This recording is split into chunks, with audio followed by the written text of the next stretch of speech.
നമ്മുടെ ദൈവം മുഷിയുന്ന ദൈവമാണോ, മുഷിപ്പിക്കുന്ന ദൈവമാണോ? രണ്ടുമല്ല.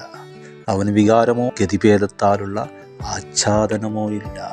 ശബത്ത് 7 അവൻ ചോദിച്ചുള്ളൂ. ദശാംശം 10 ചോദിച്ചുള്ളൂ. നീതിപ്രവൃത്തി 100 അവൻ ചോദിച്ചുള്ളൂ. ന്യായപ്രമാണം 10 ചോദിച്ചത്. കൂട്ടുകാരനെ നിന്നെപ്പോലെ സ്നേഹിക്കുക.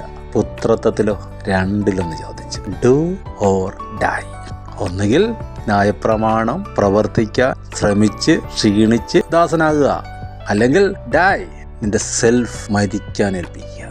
പുത്രനെ കർത്താവായി ഹൃദയത്തിൽ സ്വീകരിക്കുക. ടെറ്റലിസ്റ്റായി. അവന്റെ വീട്ടിൽ നിന്ന് പുറപ്പെട്ടു പോയ ഇളയ മകൻ എല്ലാം നഷ്ടപ്പെട്ടു. സുബോധം വന്നപ്പോൾ അവൻ പറയുന്നൊരു കാര്യമുണ്ട്. ഞാൻ അപ്പൻ്റെ വീട്ടിൽ ചെന്ന് അപ്പനോട് പറയും, അപ്പ ഞാൻ മകനെന്ന് വിളിക്കാൻ യോഗ്യതല്ല. അതാണ് വിടുതൽ. ബന്ധം മാറുന്നില്ല. ഞാൻ ദൈവത്തിൻ്റെ മകൻ, കൂട്ട് അവകാശി.